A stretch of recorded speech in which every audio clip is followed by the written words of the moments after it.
हा रामनवमीच्या आणि श्रीरामांच्या शिकवणीच्या महत्त्वाचा थोडक्यात आढावा आहे. चैत्र शुद्ध नवमीला अयोध्येत राजा दशरथांच्या घरी प्रभू श्रीरामांचा जन्म झाला. पण बघा, ही केवळ एखादी जुनी पौराणिक कथा नाहीये, तर एक आदर्श पुत्र, एक उत्तम राजा आणि एक परिपूर्ण माणूस कसा असावा याचा तो एक जिवंत आणि चालता बोलता वस्तुपाठ आहे.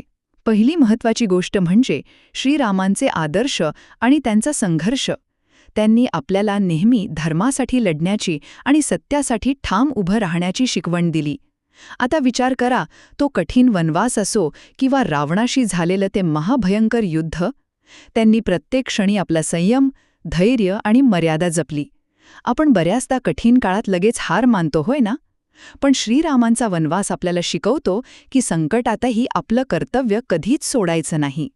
म्हणजे आजच्या भाषेत सांगायचं तर हे अगदी उत्तम क्रायसिस मॅनेजमेंटच आहे, नाही का? दुसरं म्हणजे तुमच्या मनात नक्कीच हा विचार येत असेल की शेकडो वर्षांपूर्वीची ही मूल्य आजच्या काळात का महत्त्वाची आहेत? तर आजचा आपला काळ प्रचंड गोंधळाचा आणि तणावाचा आहे. चुकीचे मार्ग अगदी सहजपणे उपलब्ध आहेत.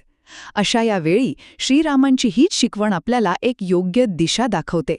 आजच्या धावपळीच्या जीवनात आपण अनेकदा यशासाठी शॉर्टकट्स निवडतो, पण श्रीरामांचा मार्ग आपल्याला हा विचार करायला लावतो की सोप्या मार्गापेक्षा योग्य मार्ग निवडणं हे कधीही जास्त गरजेचं आहे.